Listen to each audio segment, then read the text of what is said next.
They said, "It's better if you don't come in today. You make the staff uncomfortable." That was the sentence that ended 40 years of my life, spoken so casually I almost didn't catch its meaning at first. I remember standing by the counter, the morning light bending through the window blinds of my kitchen, slicing the air into thin, uneven bars of gold, and I was holding my apron, still damp from the sink. The phone, it wasn't. She said it twice, slowly, like I might not understand. "You make the staff uncomfortable." Then she exhaled, the sound of relief when you've delivered bad news that isn't your own. I wanted to ask which staff, which discomfort, but the words stayed somewhere behind my tongue, too heavy to move. I said only, "I see," and she thanked me for understanding, though I hadn't said that I did. When the line went dead, the room felt enormous, like a kitchen waiting for an orchestra that would never play again. I am 74 years old, and for most of my life, I lived inside the kitchen of a small restaurant that bore my name, Casa Ramirez, though now it doesn't. The restaurant still stands on the same corner of Avenida Flores, white stucco walls, red awning, new sign gleaming with the kind of arrogance only money can buy. They kept the name, but not the meaning. They kept the recipes, but not the heart. And me, they replaced with something they call innovation. When I walk past now, they call it fusion. That word tastes like metal in my mouth. Fusion. As if what I made needed to be fused with anything else to matter. I built that place from borrowed pots and burned fingers. I opened it the year my husband died because grief needs something to stir. I remember the first day we served 10 people, and I thought that was success. The next year, 30, then 80. Then the critic came and called me a master of memory, and I clipped that article and folded it into my recipe book where it still lives, grease-stained and soft from being touched too often. For decades, I was there before sunrise, and long after the chairs were turned upside down on tables. My son grew up between sacks of rice and the smell of cilantro. He learned to walk, holding onto the leg of my prep table. Every sauce, every dish, every tradition had his name folded somewhere inside it. I thought that meant safety, that a legacy was a promise you could taste. I was wrong. A legacy. I didn't understand half the words, but I understood the tone. She was trying to make the food prettier, not better. I kept quiet. I thought love would teach them respect. I thought blood would protect me. But families are strange things. Sometimes the ones who share your face are the first to erase it. The beginning of the end wasn't dramatic. It came dressed in small courtesies. "Take a rest, Mama," Daniel would say. I'd sit. They changed the mole. My mole, the one my mother taught me when I was 12. Said it needed to be lighter, more approachable. They replaced my dark, smoky anco with sweet California pepper, and people said it was refined. I smiled through it, like all women of my generation were trained to do, and thought it was just a phase, a modern experiment, something that would pass once they remembered where they came from. But I walked the wall with the small scorch mark from when the fryer overflowed, and I refused to replace the tile because it felt honest. I stood by the window where Daniel used to wave at me after school, flour dusted on his cheeks, asking for a taco before dinner, and I realized that the boy who once stood there had vanished somewhere between ambition and shame. They said it was for insurance reasons, but I saw the truth. You don't change locks on people you trust. Now I live above a laundromat. The air smells like detergent and steam. At night, I hear the dryers turning like ghosts doing slow revolutions. I brought you just from across the street, I watch them through the window. The new chef, a tall man with tattoos of knives up his arm, moves like he owns every flavor in the room.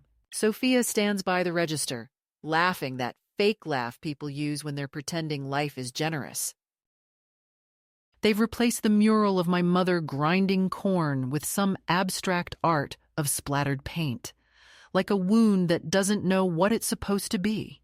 The tables are full, the customers smiling, and for a moment I almost believe it's fine, that maybe it was time for change. But then I hear the way they say the name, Casa Ramirez, too clean, too American, and I know the soul of it is gone. Sometimes I see Daniel moving between tables, shaking hands with investors, wearing the jacket I bought him when we first opened. He doesn't look up. Maybe he feels me watching. Maybe he doesn't. The thing about sons is, they always know when their mother is near. They just learn to pretend they don't. At night, when the city quiets and even the laundromat sleeps, I sit by the stove I bought secondhand and cook for no one. I chop slowly, deliberately, as if the rhythm of the knife could keep my pulse steady. The smells rise, cumin, garlic, smoked pepper. And for a few minutes I'm back in that kitchen, not the new one, but mine, where flavors were born out of memory, not marketing. Sometimes I whisper to the empty room, "Do you remember, Mama?" As if the ghosts of women before me are still stirring the pots. I think they are. I think they always will be. That's what they never understood. That food remembers. Even when people forget, even when contracts and trademarks bury your name, flavor keeps whispering the truth. You can steal recipes, but you can't steal the hands that made them. I suppose that's why I didn't fall apart when they told me to stay home. I've spent my whole life feeding others. Now I'm learning what it means to feed myself. The first week was strange. My body still woke before dawn, expecting the noise of deliveries, the clatter of pans, the hum of refrigerators. Instead, there was quiet, the kind of quiet that feels like punishment. I would sit by the window, watching the city wake up without me, feeling like an ingredient left out of a dish that used to make sense. But something inside me refused to die. Maybe it was pride. Maybe it was the stubbornness all Ramirez women are born with. Or maybe it was hunger. Not for food, but for truth. For the taste of something that belonged to me again. I didn't know it then, but that phone call, that moment of dismissal, wasn't the end. It was the knife scraping against the pan, the sound before something new begins to simmer. It was a Tuesday, I remember, because the delivery truck always came on Tuesdays, and I still had the schedule printed in my head. Though I was no longer the one who signed the invoices, I woke early out of habit, pulled on my old gray sweater, the one with the stain of guajillo sauce that never came out, and walked toward the restaurant without even realizing I had decided to go. The city was waking up in that slow, indifferent way cities do. The sky still bruised with night, the air thick with bakery smells and bus fumes. I carried a small bag of chilies in my purse, as if some part of me believed that if I arrived with something in my hands, they would have to let me in. When I turned the corner, I saw it immediately.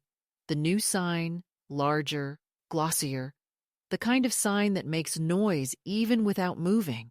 The letters were sleek and metallic, Casa Ramirez spelled in an unfamiliar font, the accent gone as if our name had been too heavy for their aesthetic. I stood on the opposite sidewalk and watched a young man wiping down the front glass with a cloth, and behind him, through the window, I saw them, my son and Sophia. standing with a woman in a black suit, her hands moving quickly over papers spread on. The counter where I used to roll dough. I don't know why I crossed the street. Maybe because it still felt like mine. Maybe because I hadn't yet accepted that belonging could be revoked by paperwork. The door was unlocked, so I walked in, smiling in that polite way that women of my generation use to make themselves smaller before being told to leave. The smell hit me first. It wasn't mine. Too much lemon, too little smoke. A confusion of ingredients that announced themselves separately instead of becoming one. I saw new equipment, polished counters, a row of identical knives hanging in sterile alignment. And then Sophia saw me, her expression flickering between surprise and annoyance. "Lucia," she said, as if saying my name in public might trigger an alarm. My son turned too, the papers in his hands trembling slightly before he placed them down. "Mama, what are you doing here?" I said I came to check on the deliveries, to see if the beans arrived from Jalisco, the ones I always ordered. He hesitated and looked at Sophia, who nodded as if granting permission. "We changed suppliers," he said softly. "More consistent quality." That phrase, consistent quality, stabbed sharper than any insult, because it was the language of people who have forgotten taste. I asked if I could see the kitchen. Sophia said it wasn't a good time. They were doing inventory. I stepped past her anyway, the way one steps into a childhood room that has been redecorated by strangers. The floor was the same, but everything else felt altered by absence. The mural of my mother had been painted over in pale beige. My shelves were gone. The spices were in cleared jars with printed labels. Even the music was different. Some instrumental loop that had no heartbeat. I stood there, feeling like an uninvited ghost in a house that once sang my name. The new chef appeared from the pantry, a young man with tattooed arms and an expensive apron. "You must be Lucia," he said. "I've heard so much about you." I wanted to ask what exactly he had heard, but my son interrupted, his voice steady in that professional way he used when speaking to investors. "We're making some changes, Mama. We've moved toward a more modern concept, lighter flavors, global appeal. It's still your foundation, of course. We're honoring you." Honoring me. I almost laughed. They had erased me so cleanly that even their praise felt like theft. Sophia added, "We thought it might be confusing for the staff if you come in too often. They need to adapt to the new structure." I looked at her, really looked, and saw that her lipstick matched the color of the new menu. Burnt coral, calculated and cold. I said nothing. Silent. I could see way. I asked if I could take my knife roll from the back room, the one with my initials burned into the handle. My son said gently that they had replaced all the old tools. Something about hygiene regulations. My knives weren't hygienic, apparently. I wanted to tell him that those knives had carved his birthday dinners, had sliced onions while he studied for exams, that each blade carried a part of our history. Instead, if you're going to sell my name, at least do it right. Sophia blinked, unsure if it was an offering or an accusation. It was both. I turned to leave, but the new chef stopped me. "Your mole recipe," he said quietly. "The one everyone talks about. What's the base?" For a moment I thought he was mocking me, but his eyes were curious, even respectful. I almost told him. Then I saw my son watching, tense, afraid I might say too much. I smiled. "You'll never get it right," I said. "It's not in the ingredients, it's in the waiting." And I walked out. my heart beating slow and heavy, like a drum covered in ash. Outside, the sun had climbed higher, burning the pavement to silver. I didn't look back, but I heard Sophia's voice behind me, crisp and final.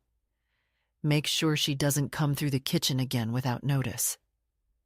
That night, I sat at my table with the lights off, the city glowing in slivers through the blinds, and read the fine print on an old document I had saved from the early days.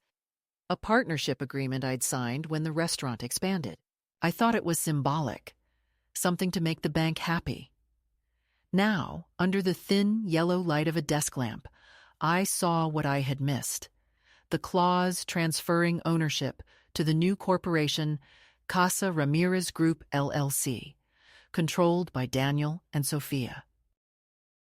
My signature was there, small and confident, like a woman too busy to imagine betrayal.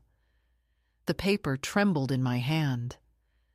I had given them everything legally, even the name that once belonged to my mother. I had thought that blood was a stronger contract than ink. The next morning, I went back once more, not to fight, just to see if it was truly over. The door was locked. A young hostess I didn't recognize came to the glass and smiled politely, that empty smile people use when they see something they'd rather not deal with. "We're closed for a private event," she mouthed. Behind her, I could see Daniel pouring wine for a table of investors, Sophia's hand resting lightly on his arm, guiding him. My son didn't look toward the door. Maybe he saw me and pretended not to, or maybe he had already trained himself to forget the shape of my silhouette. I stepped back onto the sidewalk and felt something inside me shift, not break, but rearrange itself. Loss has a strange geometry. It creates space where there used to be certainty. I didn't cry. I didn't shout. I simply walked away. The sound of my shoes on the pavement steady and deliberate, like a heartbeat learning a new rhythm. I stopped at a small corner grocery on the way home and bought 2 tomatoes, an onion, a handful of chilies, and a single clove of garlic. The cashier looked at the items and said, "You cooking for someone?" I shook my head. "No," I said, "just reminding myself who I am." The days after that last visit to the restaurant did not begin or end. They just blurred together like water left on a countertop that no one bothers to wipe away. I would wake up at the same hour I always had, before sunrise, when the sky was still tender with blue and the city's noises hadn't yet hardened into traffic. Habit is a cruel form of memory. It makes you believe life is still waiting where you left it. I would stand by the stove, light it out of instinct, then realize I had nowhere to go, no pots to warm except my own. The silence of the kitchen was loud in a way I had never known before, not the comfortable quiet of concentration, but the hollow absence of purpose. I tried to keep busy, cleaning the same countertop 3 times a day, folding towels as if the repetition could hold me together. But nothing replaced the rhythm of service, the clatter of plates, the low hum of orders being called, the orchestra of a place that had once needed me. Without it, my body moved slower, as though my muscles refused to believe the shift had ended permanently. Sometimes I would walk past the restaurant just to feel the noise again, pretending I was running an errand or waiting for a bus, though I knew every schedule by heart. Through the glass, I could see the staff laughing, the tables full, Sophia floating between them with the smile of someone convinced she had improved what she stole. I wanted to hate her, but mostly I pitied her, because she would never know what it felt like to build something from hunger and hope. She had married into the aroma, but not the soul. Once I saw my son leaving through the side door, his phone pressed to his ear, his eyes somewhere far from the street. I thought for a moment he might see me, that some reflex of childhood might make him lift his head. But he didn't. He walked right past, a stranger carrying my blood. The wind that day was sharp, and for a second it smelled like roasted corn, that old smell of the restaurant in its first years, and the memory stung so deeply that I had to sit down on the curb until the dizziness passed. At home, the apartment felt too small and too quiet. The walls were thin. I could hear the neighbors' arguments, their televisions, their washing machines, and all of it reminded me that life kept happening even when mine had been paused. The ceiling above the stove had a small crack shaped like a branch, and sometimes I caught myself staring at it for minutes, as if it could sprout leaves and give me shade.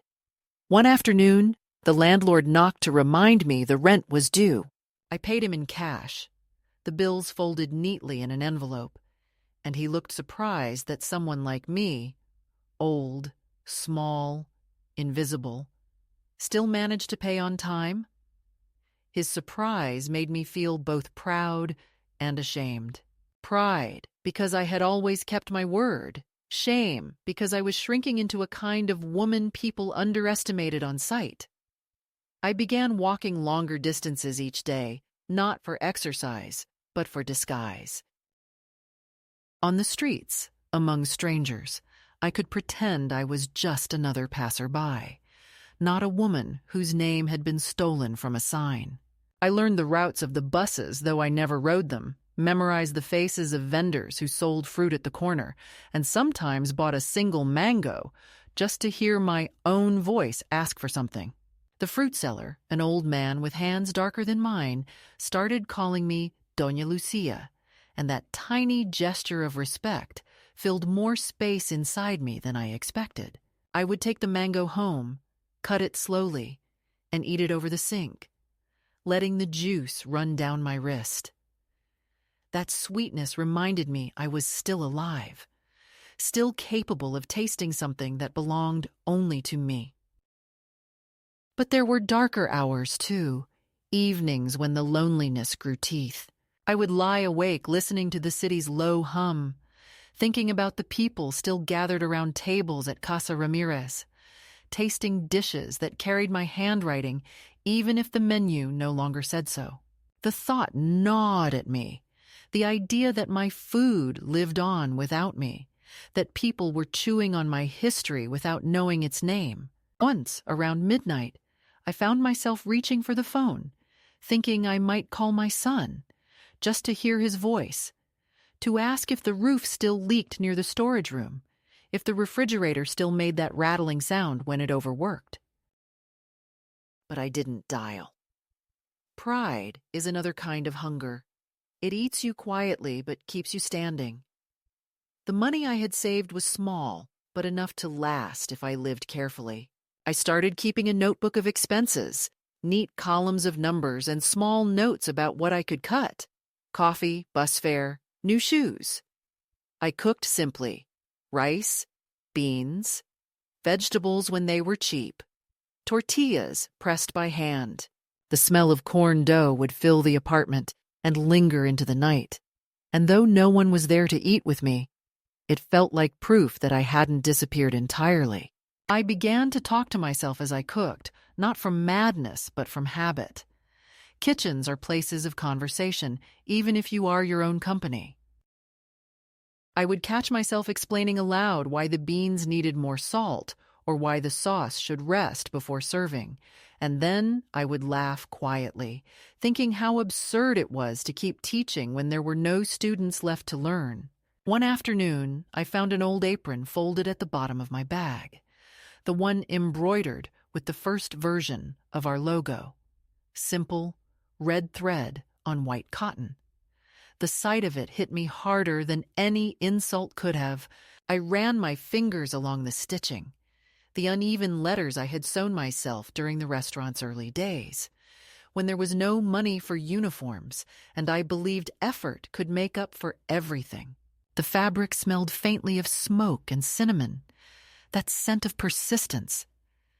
I put it on and stood before the mirror, not to mourn, but to see if I still recognized the woman who had worn it.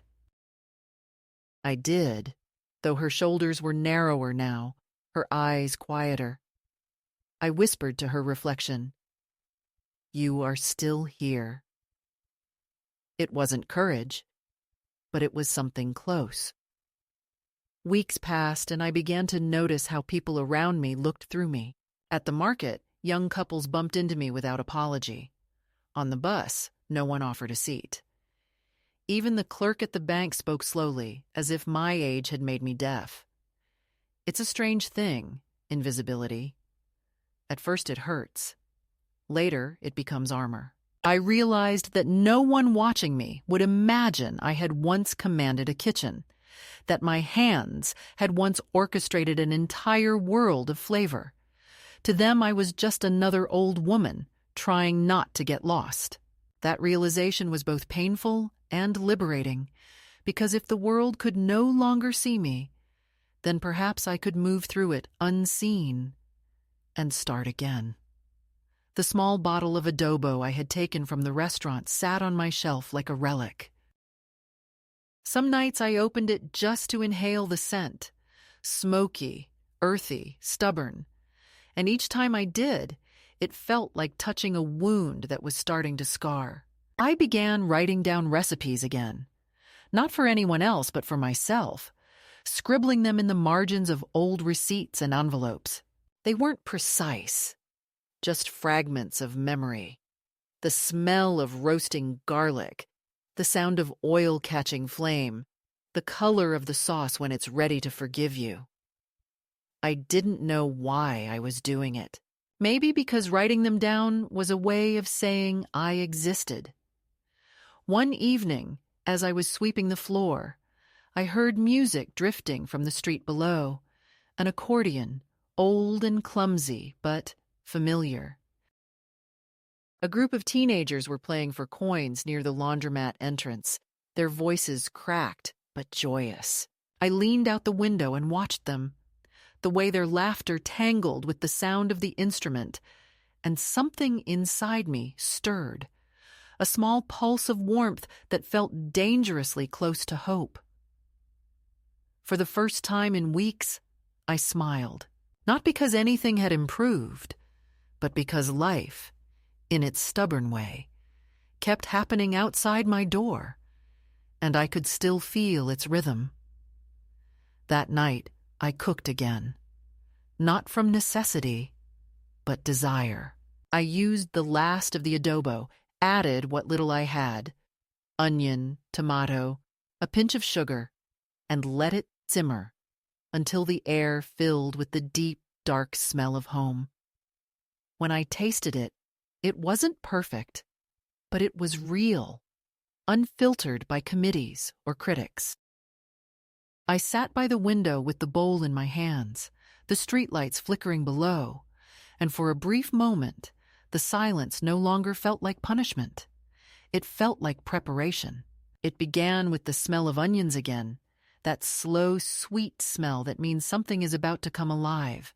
And I remember thinking that maybe the body knows before the mind does when it's time to stop mourning. I had been drifting through the weeks like smoke that has forgotten its fire, doing everything carefully, quietly, as if noise might break what little was left of me. Then one morning, while I was chopping vegetables in my small kitchen, the door downstairs slammed, and I heard a woman's voice swearing at the washing machine. She lived below me, a nurse named Teresa who worked nights and whose patience had clearly expired. A few minutes later, there was a knock at my door. She stood there holding a plastic bag full of tangled wires and soap powder, her hair in a messy bun, her eyes red with exhaustion. "Do you cook?" she asked abruptly, as if she'd already decided the answer was yes. I said I used to. "Then you'll know what to do with this," she said, handing me a small bag of chicken bones and leftover vegetables from her shift meal.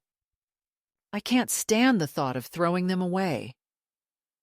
And just like that, she turned and left, muttering something about needing sleep. I looked down at the bag, confused, almost offended, but there was something oddly sacred about being given the remnants of another person's day. I put the bones in a pot, added onions, garlic, and a handful of chilies, and let them boil. The smell filled the apartment, seeped through the cracks, and soon I heard footsteps outside. Someone knocked lightly, one of the delivery boys from the laundromat, a shy kid with headphones around his neck. "It smells amazing," he said. "What is it?" "Soup," I replied. "You want some?" He hesitated, then nodded. I poured him a bowl, watched him taste it, and for the first time in months, I heard laughter in my kitchen. "It tastes like my grandmother's," he said, smiling, and something warm broke open inside me. Word travels faster than grief. The next day, another knock came, this time an old woman from the building across the street who had lost her sense of smell but claimed the aroma reached her through the window. She asked if she could buy a small container for her grandson. I told her there was nothing to buy, but she insisted on leaving a few coins on the counter. By the third week, there was a line forming outside my door on Sunday afternoons. I started leaving a small sign near the entrance written in uneven letters. Comida casera. Ask for La Abuela. The name made me laugh the first time someone said it. But then I realized how right it felt. I had spent years being called Chef Lucia, Señora Ramirez, Madre del Mole, all those titles that sound like applause. But Abuela, that one felt like truth. It meant warmth without performance, memory without ego. I began to cook again, not like a professional, but like a woman remembering her own language. The ingredients came from the local market, the pots from secondhand stores, and my recipes from the same battered notebook I had carried with me through every move of my life. I didn't measure anymore. I trusted my hands to know what they needed. People came quietly, no fuss, no reservations, no menus. They called up from the street, and I'd lower down small containers in a woven basket, tied to a clothesline, old-fashioned and ridiculous. But it worked. It made me feel like a child playing a secret game. There was laughter again, smells again, life again. One night, I sat by the window counting the coins they'd left. Not much, but enough to buy more ingredients. My fingers smelled of garlic and lime, and I caught myself humming a tune I hadn't remembered in decades. It was the song my mother used to sing while kneading dough, something about patience and the slow reward of time. I realized I was smiling, really smiling, and it felt like tasting light after too long in the dark. The neighbors started calling me La Abuela de la Sopa, and the name stuck. The young delivery boys began knocking just to ask what was cooking, even when they weren't hungry. The nurse from downstairs brought me herbs from her balcony, said they might help with my joints, and though I still missed the restaurant, the noise, the heat, the endless motion, I began to understand that what I had loved was not the building or the title, but the act itself, the giving of flavor as a way of saying, I'm still here. Every bowl I passed through that window felt like a small act of defiance against the people who thought they had erased me. I had no marketing team, no investors, no stolen recipes printed on glossy menus, just my hands and my stubbornness, and it was enough. One afternoon, a young woman with a camera came to the door. She introduced herself as a food blogger, said she had followed the smell from halfway down the block. People are talking about you, she said, about your soup. I laughed and told her I didn't even have a sign. Exactly, she said, her eyes bright. It's like a secret. She asked if she could take a picture, and I said only of the food, not of me. That night, she posted about the mystery grandma of La Calle Roja, and by morning, My phone, which I rarely used, was buzzing with messages from strangers asking for orders. I didn't know what to do with that kind of attention. For years I had chased recognition, begged for reviews, prayed for good press, and now that it came knocking, I felt protective, almost suspicious. Still, I kept cooking, because cooking was the only way I knew how to think. As the days passed, the line outside grew longer, and the faces changed. Office workers, taxi drivers, students, old men in stained shirts, women in uniforms still smelling of bleach. They all came for the same thing, the taste of something that reminded them of home, of mothers and grandmothers who cooked without recipes. Sometimes they stayed to talk. One man told me my soup reminded him of the one his mother made before she went blind. A young girl brought me flowers from the park, saying she had never tasted anything that felt kind. I didn't know what kindness tasted like until then, but I think it's slow and warm and honest, without decoration. Each story filled a small corner of the emptiness I had been carrying, and I began to feel less like a discarded relic and more like a vessel that could still pour something into the world. One evening, as I was cleaning up, I caught my reflection in the window. The faint outline of an old woman with gray hair pulled back tight, her apron stained and her eyes alive again. I thought of my son and his new restaurant, the bright lights, the cameras, the guests posing for pictures with plates they didn't finish. I wondered if he had any idea that his mother was feeding half the neighborhood from a kitchen smaller than his walk-in freezer. The thought didn't bring bitterness anymore, only a strange sense of justice. There are kinds of success that money can't recognize, and I had finally found one. But beneath the joy, a quiet worry grew. The awareness that the more people knew about me, the sooner the past might find me again. I tried not to think about it, telling myself that anonymity was still a shield, that Sophia and Daniel lived in another world far above mine, too busy curating their success to notice a rumor about a grandmother in an old apartment building.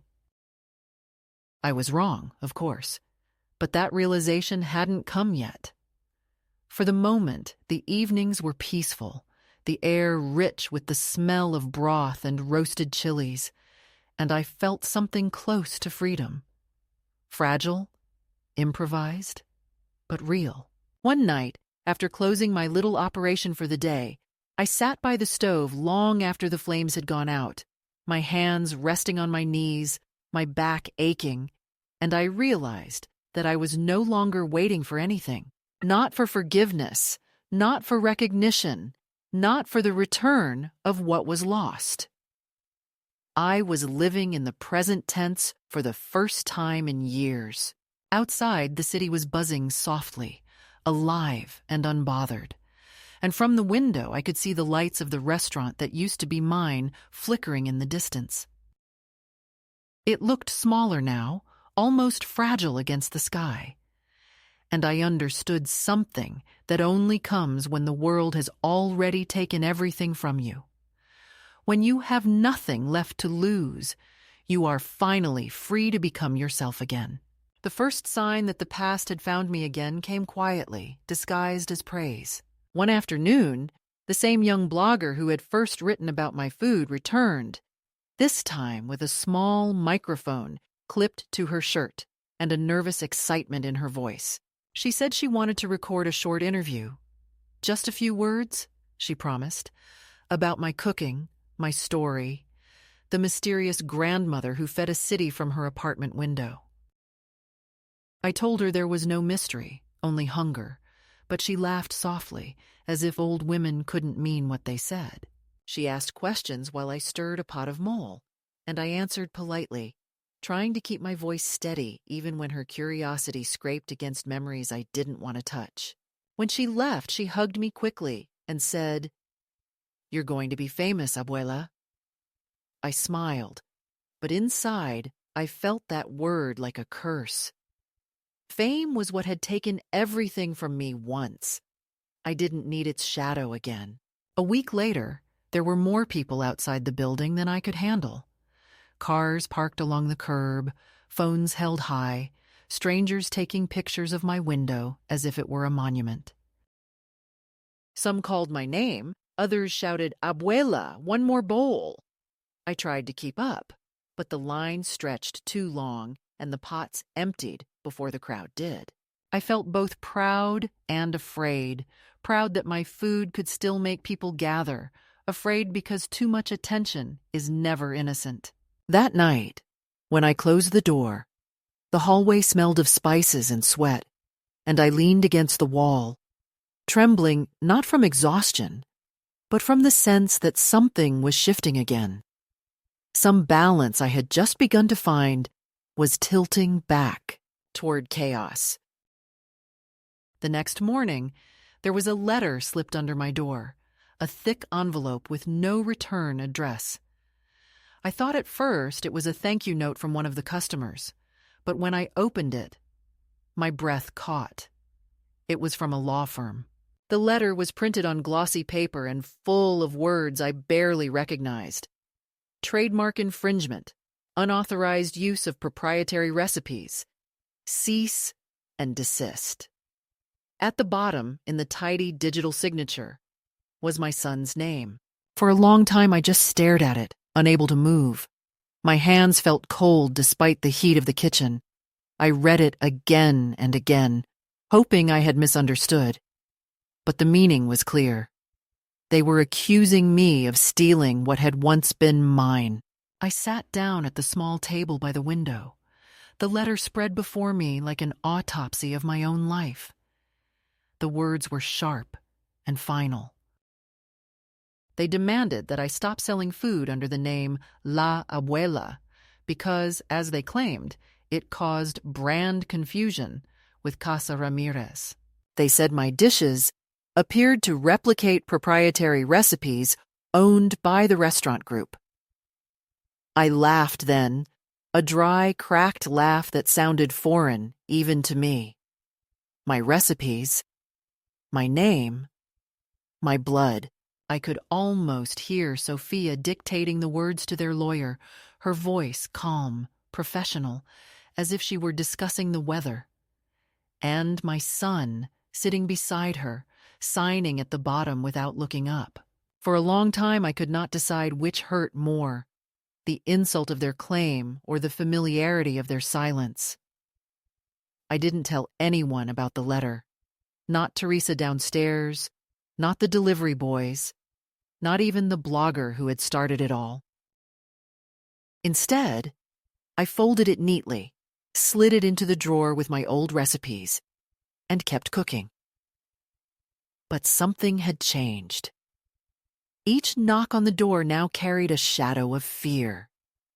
Each new customer felt like a spy. I caught myself glancing at unfamiliar faces, wondering if they were there to eat or to report me.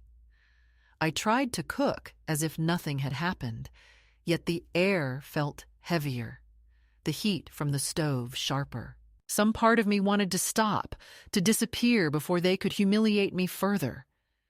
But another part, deeper and older, refused to yield. I thought of my mother, who had sold tamales in the rain while men laughed at her accent, and I knew stopping would mean betraying not just myself, but every woman who had ever cooked to survive. One evening, as I was washing dishes, I heard a knock on the door louder than usual. When I opened it, my son stood there. It had been months since I had seen him this close, and for a moment, my mind forgot everything except the child he used to be. His hair was shorter, his suit expensive, his eyes tired in a way I had never seen. He stepped inside without waiting for an invitation and looked around the small kitchen, his mouth tightening at the sight of the hanging pots, the baskets, the old stove. "You're making things difficult for me, Mama," he said softly, as if he were the one being wronged. I didn't answer. I watched him take in the room, the lingering smell of mole, the empty bowls stacked neatly. "You can't keep doing this," he continued. It's illegal now. You signed over everything, remember? The brand, the recipes, even the sauces. It's all part of the company." I wanted to ask him if he heard how absurd he sounded, claiming ownership over taste, over history, but my throat was tight. He went on, his voice calm but trembling at the edges. "Look, I don't want to make this ugly. Sophia thinks we can settle quietly. Just stop cooking for the public. Keep it private for yourself.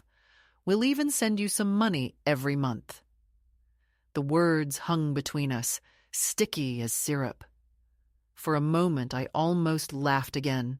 They wanted to pay me not to cook, to silence the only language I still had. I looked at him, my son, who once stood beside me at the stove, watching the bubbles rise, asking if the sauce was ready.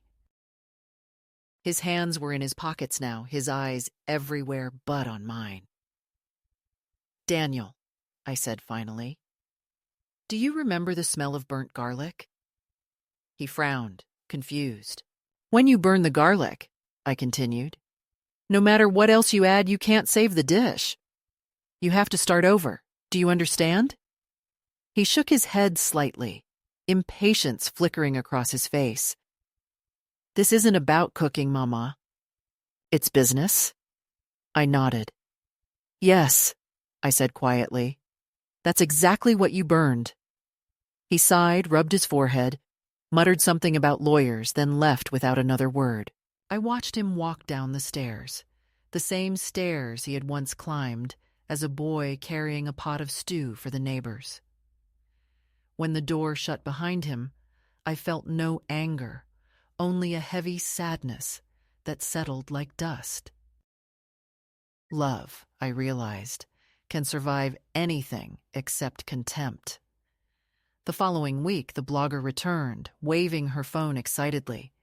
"You've gone viral," she said. "Everyone's talking about you. Even the critics are trying to find you." She showed me the screen.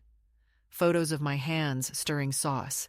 The caption calling me the mystery chef who cooks with memory instead of fame. The comments were endless. People begging for the address. Journalists asking for interviews. Tourists promising to fly in. My stomach twisted.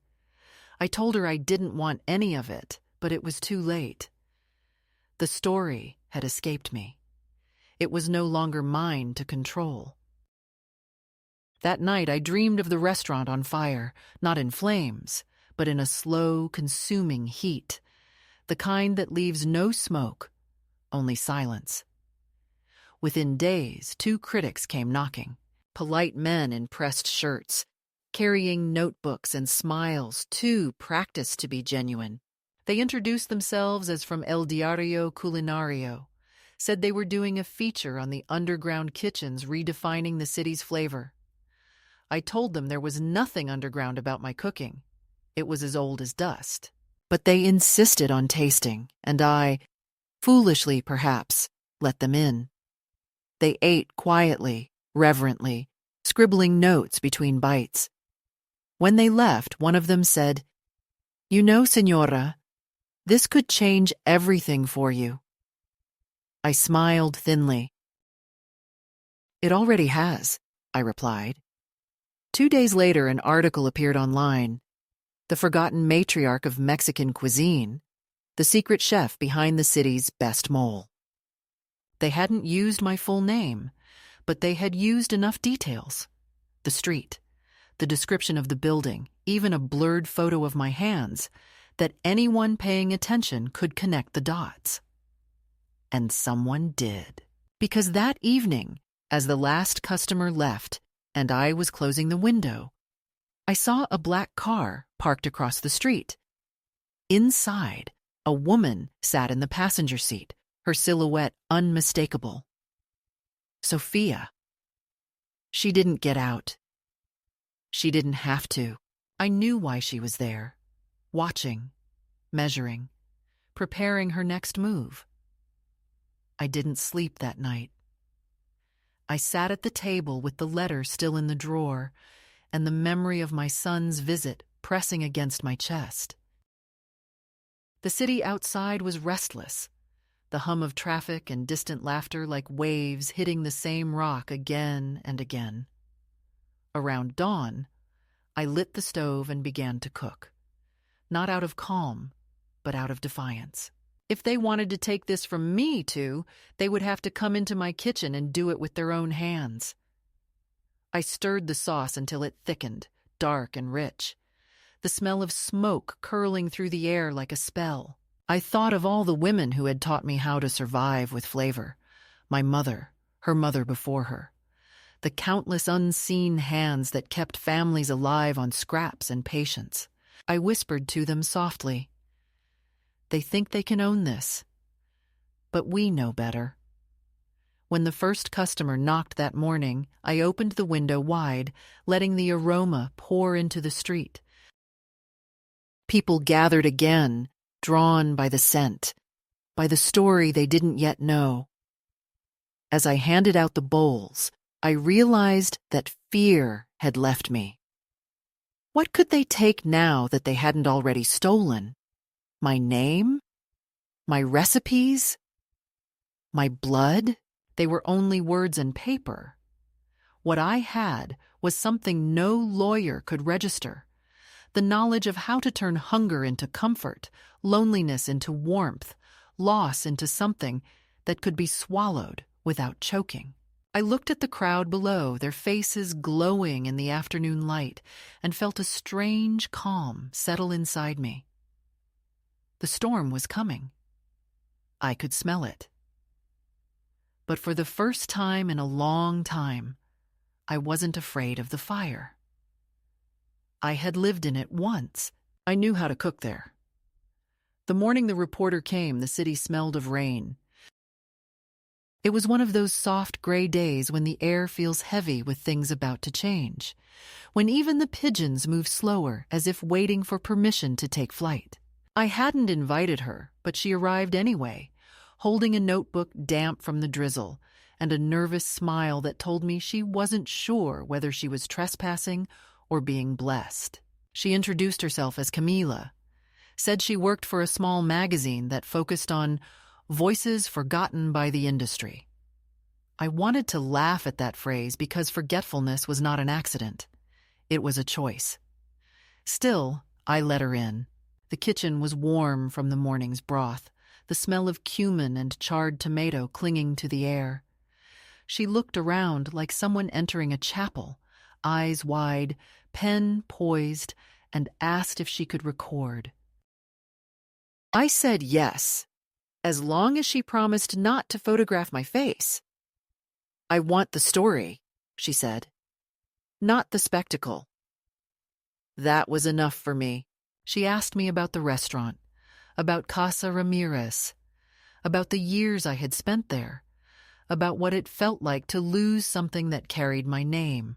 I told her everything, not as confession but as inventory, the way one lists what remains after a storm. I spoke of the early days, of the noise and laughter, of Daniel as a boy standing on a stool to reach the counter, of my husband's death, and the way cooking became my prayer. I spoke of Sophia and the soft tyranny of kindness that hides ambition. I told her about the phone call, the locked doors, the letter, the visits, the silence. And then I told her about La Abuela, about the first pot of soup, about the smell that brought people back from despair. I didn't cry. My tears had already dried somewhere between the past and this moment. She listened quietly, sometimes nodding, sometimes writing so fast the pen scratched like rain against the paper. When I finished, she closed her notebook and said, "Do you want me to name them?" I thought for a moment, then shook my head. "No," I said. "The food will do that for me." The article came out a week later. I didn't buy the magazine. Teresa brought it to me, waving it like a flag. "You're famous again," she said, laughing. I didn't want to look, but curiosity won. The headline read, "The woman they tried to erase still feeds the city." There were no names, no accusations, just truth written plainly, like a recipe anyone could follow. She described the apartment, the smells, the customers, the tenderness hidden in the act of cooking for strangers. She wrote that my food tasted like resilience, that each bite carried a memory of survival. And at the end, she wrote something I will never forget. "She doesn't cook for applause. She cooks so memory doesn't starve." The response was immediate and strange. People I hadn't seen in decades appeared at my door. Old cooks from the restaurant, neighbors who used to ignore me, even a few reporters with cameras I refused to let inside. There were flowers left at the entrance, handwritten notes slipped under the door, and once a small envelope of cash from an anonymous sender with only 2 words written on the front. "Thank you." But among the visitors came another envelope, this one official and heavier than the rest, bearing the seal of the city's culinary association. I thought it was another threat, but when I opened it, my breath caught. They were inviting me to a public event, a festival honoring the pioneers of traditional cuisine. My name was listed among them. The irony tasted almost sweet. For days I debated whether to go. I imagined walking into a room full of people who had forgotten me until the wind reminded them I existed. I imagined Sophia's face, Daniel's stiff smile, the whispers. But then I thought of Camilla's article, of the people who had lined up for food not because it was fashionable, but because it was human, and I decided to go. Not for revenge, not for recognition, but to stand once more as myself. I borrowed a dress from Teresa, simple black cotton, and pinned my hair back the way my mother used to. When I looked in the mirror, I saw not a chef or a victim or even a mother. I saw a woman who had survived the fire and learned to keep cooking in its light. The event was held at a grand hall downtown, all glass and marble, too polished to feel real. When I entered, the noise fell briefly. That small, stunned silence that follows when people realize a ghost is still walking. I saw Daniel near the stage, standing with a group of sponsors, his expression frozen when our eyes met. Sophia was beside him, flawless as always, her hand tightening around her purse. I nodded to them, not out of forgiveness but acknowledgement. We were part of the same story, whether they liked it or not.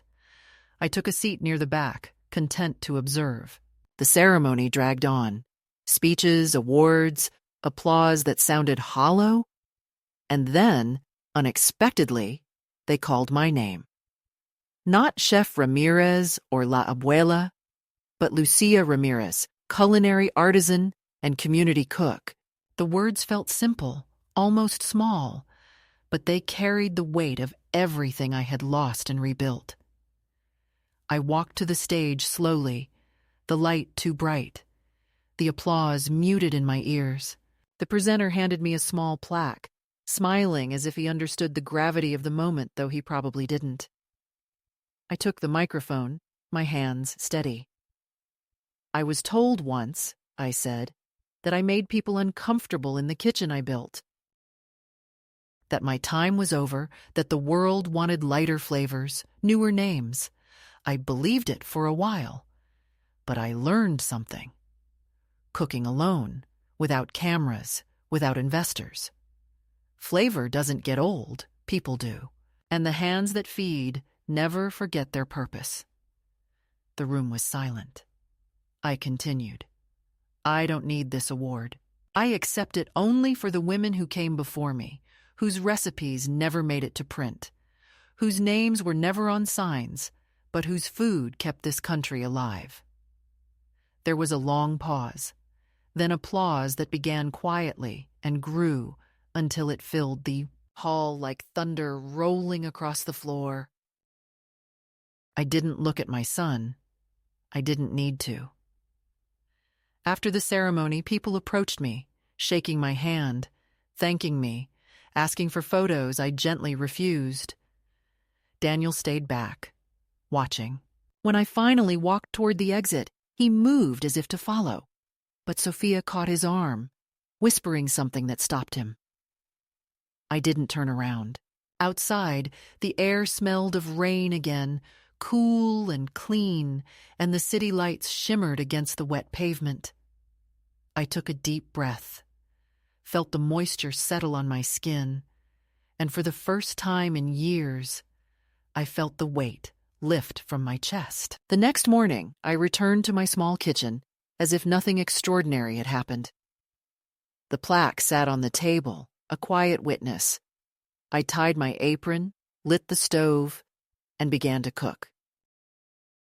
There was no crowd that day, no line outside, just a few familiar faces and the steady rhythm of the spoon against the pot. When the first customer arrived, a young woman with her daughter, she said she had read about me in the paper.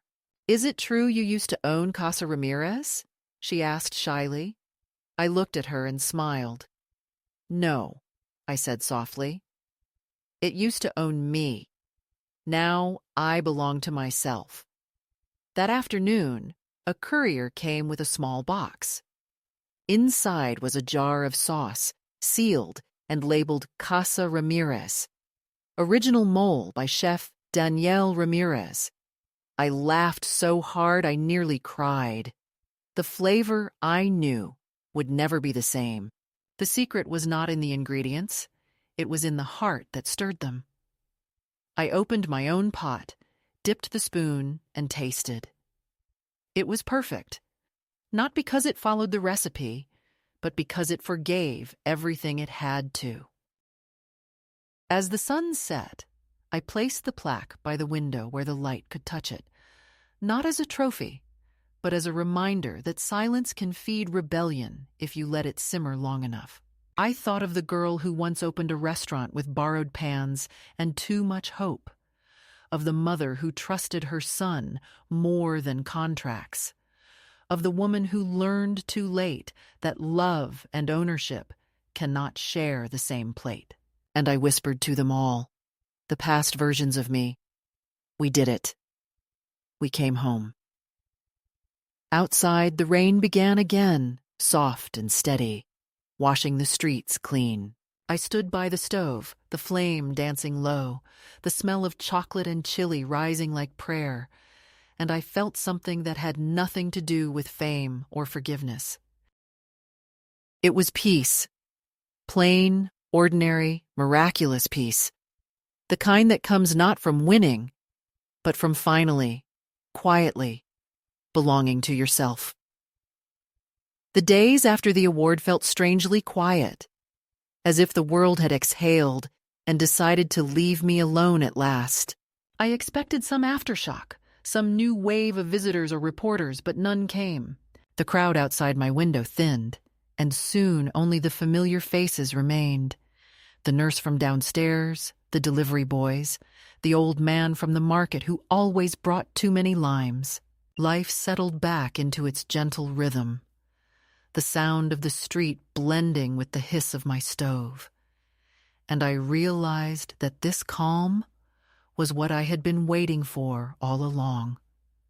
Not recognition, not revenge, just a place where my hands could move. I still woke before dawn, still lit the stove in the half-light. And every morning, I felt a quiet gratitude that there was no one left to tell me how to do it. Sometimes I would catch my reflection in the window while stirring a pot and see my mother's face looking back. The same concentration, the same patience. And I would smile to her, not as a child missing her, but as a woman who had finally become her equal. News of Casa Ramirez reached me in fragments. People said business had slowed, that customers missed the old flavor, that Daniel had begun experimenting with frozen products to sell in supermarkets. Once, someone left a glossy jar of their sauce on my doorstep, unopened. I kept it on the shelf for a week, then gave it to a stranger who didn't know its story. I didn't need reminders of what was lost. I was surrounded by what had survived. My little kitchen had become more than a room. It was a refuge, a confession booth, a small cathedral built out of steam and memory. People came not only to eat, but to talk, to whisper stories they couldn't tell elsewhere, about mothers and jobs and loneliness, and the small daily humiliations that hunger makes bearable. I listened, nodded, fed them, and in feeding them, I healed a little more of myself each time. One evening, as I was closing up, I heard a soft knock. When I opened the door, my granddaughter was standing there. I hadn't seen her since she was a child, maybe 7 or 8, with her mother's hair and her father's stubborn chin. She looked nervous, holding a small notebook and a pencil. "Papa told me where to find you," she said. I didn't know what to answer, so I simply stepped aside and let her in. She sat at the table, glancing around the kitchen with wide eyes, taking in the hanging pots, the old stove, the clutter that only I could understand. After a while, she said, "I want to learn the sauce." The words landed like sunlight through clouds. I asked her why, and she shrugged. "Because it's ours." I laughed softly, feeling the tears I thought had retired begin to rise again. I didn't correct her. I didn't tell her that nothing is ever truly ours, only borrowed from those before us. I just tied an apron around her waist and handed her the spoon.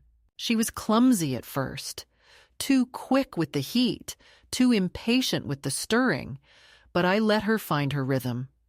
I told her that cooking is like breathing. If you think too much about it, you ruin it. We worked in silence for a while, and the smell of roasted chilies filled the air, warm and sharp, alive. When the sauce began to thicken, I told her to taste it. She closed her eyes, took a small spoonful, and smiled. "It's not the same as the restaurants," she said. "It's better."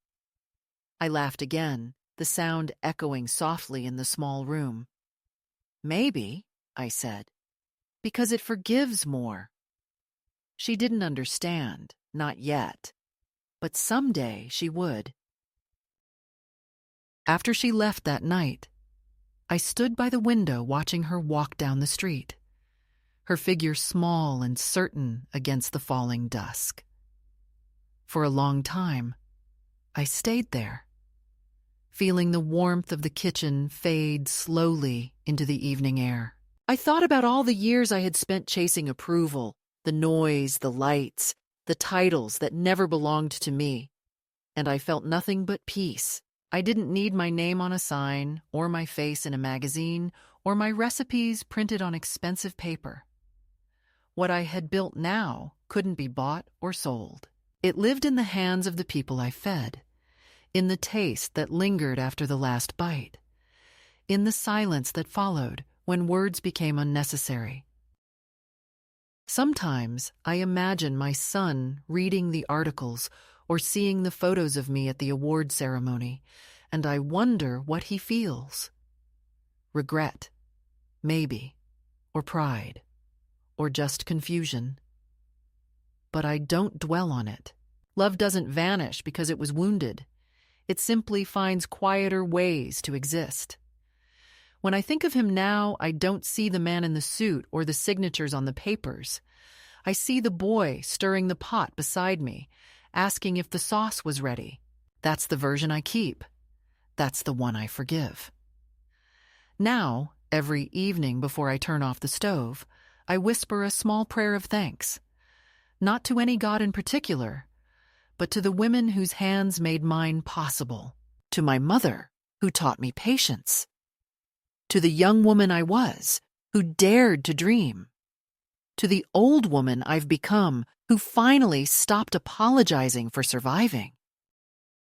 Sometimes I imagine another woman, somewhere out there, sitting alone at her table, feeling invisible, doubting her worth.